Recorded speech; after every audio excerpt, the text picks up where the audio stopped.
தற்போதைய அண்மை செய்தியை பார்த்துக் கொண்டிருக்கிறோம். பாமக நிர்வாகிகளுடன் இரண்டாவது நாளாக அக்கட்சியின் தலைவர் அன்புமணி ராமதாஸ் ஆலோசனை நடத்தி வருகிறார். சட்டமன்ற உறுப்பினர்கள் உள்ளிட்டோருடன் இன்றைய ஆலோசனையில் அன்புமணி ஈடுபட்டிருக்கிறார். இது தொடர்பான கூடுதல் விவரங்களோடு இணைகிறார் சிறப்பு செய்தியாளர் கோகுல். கோகுல், நேற்றைக்கு நடைபெற்ற கூட்டத்தை தொடர்ந்து இன்றைக்கும் இந்த ஆலோசனை என்பது நடைபெறுகிறது.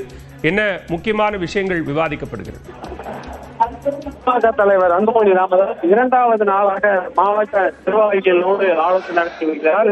இன்றைய கூட்டத்தில் சேலம், தருமபுரி, கள்ளக்குறிச்சி உள்ளிட்ட 5 மாவட்ட நிர்வாகிகளோடு ஆலோசனை நடத்தினார். ஈரோடு, நாமக்கல் உள்ளிட்ட 5 மாவட்ட நிர்வாகிகளோடு ஆலோசனை நடத்தினார். இன்று 16 மாவட்ட செயலாளர்களோடு ஆலோசனை நடத்தக்கூடிய அன்புமணி காலையில் இதுவரை 15 மாவட்ட செயலாளர்கள் வருகை தந்திருக்கிறார்கள். சேலம் மாநகர மாவட்ட செயலரும் சேலம் மேற்கு சட்டமன்ற தொகுதியுடைய சட்டமன்ற உறுப்பினருமான அருள் இந்த கூட்டத்தில் கலந்து கொள்ளவில்லை. இந்த கூட்டத்தை அவர் புறக்கணித்திருக்கிறார். நேற்றைய தினம் தைலாபுரம் தோட்டத்தில் அவர் மருத்துவர் ராமதாஸை சந்தித்திருந்த நிலையில் அன்புமணி ராமதாஸுடைய கூட்டத்திற்கு அவர் வரவில்லை. அதே போல பாமகவுடைய கௌரவ தலைவர் டி.கே. மணி, பாமகவுடைய பொதுச் செயலர் வடிவேல் ராவணன் உள்ளிட்ட நிர்வாகிகளும் இன்றைய கூட்டத்திலும் கலந்து கொள்ளவில்லை. தற்பொழுது அன்புமணி ராமதாஸ் மேடைக்கு செல்லக்கூடிய காட்சிகளை பார்க்கிறோம். கூட்டத்தில் கலந்து கொள்வதற்காக அன்புமணி ராமதாஸ் தற்போது தொடர்ந்து நேற்றைய தினம் பேசியது போல நிர்வாகிகளிடம் சில கருத்துக்களை முன்வைத்து பேசிய குறிப்பாக உறுப்பினர் சேர்க்கை குறித்தும் அதே போல தன் மீது வைக்கப்பட்டிருக்கக்கூடிய குற்றச்சாட்டுக்கு ராமதாஸிற்கு நேரடியாக பதிலளிக்கும் வகையில அவரை விமர்சிக்கும் வகையில் எதுவும் பேசாமல் மாறாக அந்த கருத்தை முன்வைத்து சில கருத்துக்களை அன்புமணி ராமதாஸ் சேர்த்து பேசியிருந்தார். அதே போன்ற கருத்துக்களை இன்றைய தினம் இந்த கூட்டத்தில் முன்வைப்பார் எதிர்பார்க்கப்படுகிறது. இன்று பிற்பகல் ஒரு 6 மாவட்ட நிர்வாகிகளோடு அன்புமணியோட ஆலோசனை கூட்டம் நடைபெற இருக்குமானா?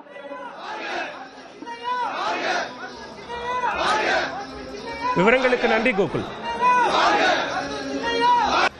பாமக தலைவர் டாக்டர் அன்புமணி ராமதாஸ் இரண்டாவது நாளாக மாவட்ட செயலாளர்கள் மற்றும் சட்டமன்ற உறுப்பினர்களோடு இன்றும் ஆலோசனை நடத்துகிறார்.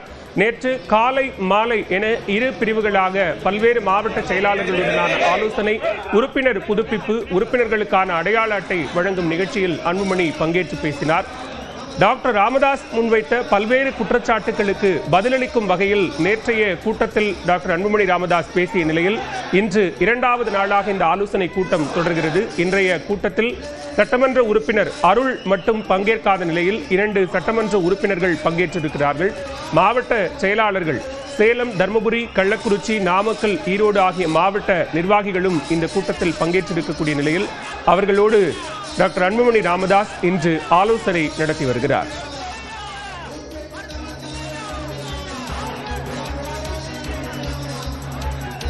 கோகுல், இன்றைக்கு இரண்டாவது நாளாக இந்த ஆலோசனை நடைபெறுகிறது. ஏற்கனவே நேற்றைய கூட்டத்தில் பல குற்றச்சாட்டுகளுக்கு பதிலளிக்கும் விதமாக டாக்டர் அன்புமணி பேசியிருந்தார். நிர்வாகிகள் நீக்கப்பட்டால் அது செல்லாது, உடனடியாக அவர்கள் நீக்கப்படவில்லை என்பதற்கான கடிதத்தை தான் தர தயாராக இருக்கிறேன் என்பது உள்ளிட்ட பல்வேறு விஷயங்களை நேற்றைக்கு பேசியிருந்தார். அதனுடைய தொடர்ச்சியாக இன்றைக்கு இரண்டாவது கூட்டம் நடைபெறுகிறது. என்ன முக்கிய முடிவுகள் எடுக்கப்பட வாய்ப்பு இருக்கு? இன்றைய தினம் சேலம், தர்மபுரி, ஈரோடு, நாமக்கல், கள்ளக்குறிச்சி உள்ளிட்ட மாவட்ட நிர்வாகிகளோடு காலையிலையும் மாலையில் பெரம்பலூர், அரியலூர், திருச்சி, தஞ்சாவூர், மயிலாடுதுறை, திருவாரூர், நாகப்பட்டினம் உள்ளிட்ட மாவட்ட நிர்வாகிகளோடு இன்றைய தினம் ஆலோசனை நடத்துகிறார். ஏற்கனவே 12 மாவட்ட நிர்வாகிகளோடு இன்றைய தினம் ஆலோசனை நடத்துகிறார். காலையில் நடைபெற கூட்டத்தில் கலந்து கொள்வதற்காக தற்பொழுது அன்புமணி ராமதாஸ் மேடை ஏறியிருக்கிறார். அவரை தொடர்ந்து தொண்டர்கள் வாழ்த்து கோஷங்களோடு வரவேற்றிருக்கிறார்கள். இந்த கூட்டத்தில் இதுவரை 16 மாவட்ட செயலர் காலைல 15 பேர் கலந்து கொண்டிருக்காங்க. சேலம் மாநகர மாவட்ட செயலரும் சேலம் மேற்கு தொகுதியுடைய சட்டமன்ற உறுப்பினருமான அருள் கலந்து கொள்ளவில்லை. இந்த கூட்டத்தில் கலந்து கொள்ளக்கூடிய சில மாவட்ட செயலாளர்கள் உடனடியாக நீக்கப்படுவதாக தைலாபுரத்திலிருந்து பாமகவுடைய நிறுவனர் ராமதாஸுடைய அறிக்கையாக அவருடைய அறிவிப்பாக இருக்கிறது. அப்போதே மேடையிலேயே யார் யாரெல்லாம் நீக்கப்படுகிறார்களோ அவர்களுக்கு உடனடியாக நியமன கடிதத்தை நேற்றைய தினமே பாமகவுடைய தலைவர் அன்புமணி ராமதாஸ் வழங்கினார். அப்போது தேர்தல் ஆணையத்தால் தேர்தல் ஆணைய விதிகளின்படி பாமகவுடைய தலைவராக நான் பொதுக்குழுவால் தேர்வு செய்யப்பட்டுள்ளது என்றும் கட்சியில் இருந்து யாரை நீக்குவதற்கோ சேர்ப்பதற்கோ எனக்கு தான் அதிகாரம் இருப்பதாக அவர் தெரிவித்திருக்கார். ஆனால் அதே போல மற்ற மாவட்ட செயலாளர்களை நீக்குவதற்கும் யாருக்கும் அதிகாரம் இல்லை என்ற ஒரு தகவலையும் தெரிவித்திருக்கார். யாரை நீக்கி அறிவிப்பு வந்தாலும் 10 நிமிடத்தில் அவர்களுக்கு நியமனம், உடனடியாக நியமன கடிதம் அவர்களுக்கு சென்று சேரும் என்று தெரிவித்திருந்தார். பாமகவுடைய பொருளாளராக இருக்கக்கூடிய திலகபாமாவை நீக்குவதாக பாமக நிறுவனர் மருத்துவர் ராமதாஸ் நேற்று அறிவித்திருந்த நிலையில் உடனடியாக அவருக்கு மீண்டும் பாமக பொருளாளராகவே தொடர்வார் என்ற நியமன கடிதத்தை மேடையிலேயே அன்புமணி ராமதாஸ் வழங்கினார். அதே போல சட்டமன்ற உறுப்பினர் சிவக்குமார் மாவட்ட செயலருடைய அவர் சில தொகுதிகளை மாற்றி அறிவிப்பதாக நிறுவனர் ராமதாஸ் அறிவித்திருந்தார். சிவக்குமாரை மேடையிலேயே அவருக்கு அந்த மறு நியமன உத்தரவை அன்புமணி ராமதாஸ் நேற்றைய தினம் வழங்கினார். இன்றைய தினமும் அது போன்ற அறிவிப்பு வந்தால் நிர்வாகிகளுக்கு உடனடியாக நியமனம் வழங்குவதற்கான ஏற்பாடுகள் செய்யப்படும். அதே நேரத்தில் அன்புமணி ராமதாஸ் மீது மருத்துவர் ராமதாஸ் பல்வேறு குற்றச்சாட்டுகளை விமர்சனங்களை வைத்த போதிலும் ராமதாஸ் குறித்து எந்தவித ஒரு விமர்சனத்தையும் நேற்றைய தினம் அன்புமணி ராமதாஸ் வைக்கவில்லை. கட்சி ரீதியாக சட்ட ரீதியாக சில விஷயங்களை சொன்னார். அது மட்டும் இல்லாமல் அம்மா குறித்து சில பேசியது குறித்து எனக்கு எல்லாமே அம்மா தான், அம்மா மீது மிகுந்த பாசத்தோடு இருக்கிறேன், அவர் மீது சிறு துரும்பு கூட படபட மாட்டேன் என்ற கருத்தை எல்லாம் பேசியிருந்தால் நேரடியாக ராமதாஸ் விமர்சனம் செய்யவில்லை. அதற்கு மாறாக ராமதாசுடைய சமூக நீதி கொள்கை உள்ளிட்ட கொள்கைகளை ஏந்திதான் அவருடைய தொண்டனாக கட்சியை வளர்த்தெடுக்கக்கூடிய பணியை தொடர்வேன் என்று நேற்றைய தினம் பாமகவுடைய தலைவராக இந்த கருத்தை முன்வைப்பதாக நிர்வாகிகளிடம் பேசினார்கள். தொடர்ந்து இருவரும் இணைய வேண்டும் என்ற கருத்தை நிர்வாகிகள் பேசி வரக்கூடிய நிலையில முக்கிய நிர்வாகிகள் குறிப்பாக கௌரவ தலைவர் ஜி.கே. மணி இன்றைய கூட்டத்தில் கலந்து கொள்ளவில்லை. தருமபுரி மாவட்டத்துடைய ஆலோசனை கூட்டம் நடைபெறுகிறது. அதே தருமபுரி மாவட்டத்தைச் சேர்ந்த பெண்ணகரத்துடைய சட்டமன்ற உறுப்பினராகவும் ஜி.கே. மணி இருக்கிறார். அவர் இந்த கூட்டத்தில் கலந்து கொள்ள வரவில்லை. ஆகவே அன்புமணி ராமதாஸை அவர் புறக்கணிக்கிறார் என்ற ஒரு தகவலும், அதே போல கட்சியினுடைய பொதுச் செயலாளர் வடிவேல் ராவணன் அடுத்து ஒரு கட்சியுடைய முக்கிய பொறுப்பு பொதுச் செயலாளருடைய பொறுப்பு வடிவேல் ராவணன் நேற்றைய கூட்டத்திலும் கலந்து கொள்ளவில்லை, இன்றைய கூட்டத்திலும் கலந்து கொள்ளவில்லை. மற்ற மாநில நிர்வாகிகள் பலரும் இந்த கூட்டத்தில் கலந்து கொள்ளாத ஒரு சூழலையும் நிலைமையும் பார்க்க முடிகிறது. ஆகவே கட்சி யார் பக்கம் இருக்கிறது, யார் சொல்வதை கேட்பது, யார் பக்கம் செல்வது என்ற ஒரு பெரிய குழப்பத்துல நிர்வாகிகள் இருக்காங்க. ஆனால் பெரும்பாலான மாவட்ட செயலாளர்கள் கலந்து கொள்வதை பார்க்க முடிகிறது.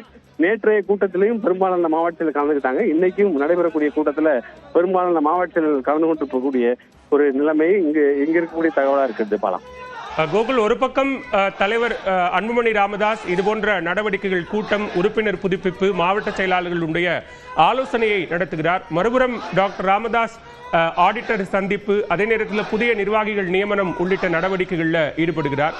அவருடைய அடுத்த கட்ட நடவடிக்கை என்னவாக இருக்கும்?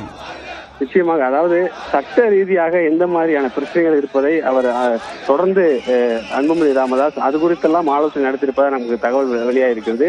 குறிப்பாக தேர்தல் ஆணைய சட்ட விதிகளின்படி தான் பொதுக்குழுவால் தேர்வு செய்யப்பட்ட தலைவர். ஆகவே தேர்தல் ஆணையத்தின்படி தான் எடுக்கக்கூடிய முடிவுதான் செல்லும் என்பதை தொண்டர்கள் மத்தியில் அந்த கருத்தை அவர்கள் மத்தியில் பதிய வைக்க வேண்டும் என்ற ஒரு நிலைப்பாட்டில் தொடர்ந்து பாமக தலைவர் அன்புமணி ராமதாஸும் பேசி வருகிறார். அவருக்கு ஆதரவாக இருக்கக்கூடிய மற்ற நிர்வாகிகளும் அதே கருத்தை சமூக வலைதளங்களின் மூலமாக தெரிவித்து வருகிறார்கள். அதே நேரத்தில் அடுத்த கட்டமாக சட்ட ரீதியாக எந்தவித பிரச்சனையும் வராமல் இருப்பதற்காக தான் நேற்றைய தினம் படிவம், அதாவது உறுப்பினர் சேர்க்கை படிவம் வழங்கப்பட்டது. அந்த படிவத்தில் கட்சியுடைய முகவரியை மாற்றி பாமக தலைவர் அறிவித்திருக்கார். தன்னுடைய வீடு இருக்கக்கூடிய திலக் தெருவில் இருக்கக்கூடிய தன்னுடைய வீட்டை கட்சி அலுவலமாக அந்த முகவரியை குறிப்பிட்டிருக்கிறார். இது போன்று சட்ட ரீதியாக எந்த மாதிரியான பிரச்சனைகள் எல்லாம் கட்சியில் வருமோ அதையெல்லாம் சரி செய்யக்கூடிய பணியில தற்பொழுது அன்புமணி ராமதாஸ் ஈடுபட்டிருக்கார். அதனுடைய தொடர்ச்சியாக அவரும் ஆடிட்டர் உள்ளிட்ட முக்கிய கட்சியில் இருக்கக்கூடிய வரவு செலவு கணக்குகளை பார்க்கக்கூடிய நபர்கள் எல்லாம் மருத்துவர் ராமதாசும் சந்தித்து பேசி வருகிறார். இருந்த போதிலும் கட்சி நிர்வாகிகள் சொல்லக்கூடிய கருத்து, எங்களுடைய எதிர்காலம் பாமக தலைவர் அன்புமணி ராமதாஸ் தான். அதே நேரத்தில் ஐயாவுடைய வழிகாட்டுதலோடு இந்த நிகழ்ச்சியை நடத்த வேண்டும், இருவரும் இணைய வேண்டும். அடுத்த ஆண்டு சட்டமன்ற தேர்தல் நடைபெறக்கூடிய நிலையில் கட்சியை வலுப்படுத்தும் வகையில் இருவரும் இணைந்து கட்சி பணி ஆற்றினால் தொடர்ந்து சட்டமன்ற தேர்தலில் பாமகவும் சரி, பாமக இடம்பெறக்கூடிய கூட்டணி வெற்றி பெற முடியும் என்ற ஒரு எதிர்பார்ப்போடு காத்திருக்கிறார்கள். அந்த அடிப்படையில் தான் அன்புமணி ராமதாஸ் எந்த மாதிரியான கருத்தை இன்று பேசப் போகிறார் என்ற ஒரு எதிர்பார்ப்போடு சேலம், தருமபுரி உள்ளிட்ட வட மாவட்டங்கள்ல பாமக ஒரு வலுவான வாக்கு வங்கிகளை வைத்திருக்கக்கூடிய பகுதிகள், அந்த பகுதிகளுடைய நிர்வாகிகள் தற்பொழுது அந்த எதிர்பார்ப்போடு இந்த கூட்டத்துக்கு வந்திருக்காங்க. ஜி.கே. மணி கடலூரில் செய்தியாளர்களை சந்தித்திருக்கிறார். தன் மீது இந்த பழி வைக்கப்படுகிறது, ஆனால் அது போன்ற எந்தவித ஒரு நடவடிக்கையும் தான் ஈடுபடவில்லை என்ற அவர் மீது வைக்கப்படக்கூடிய ஒரு குற்றச்சாட்டை மறுத்திருக்கிறார்.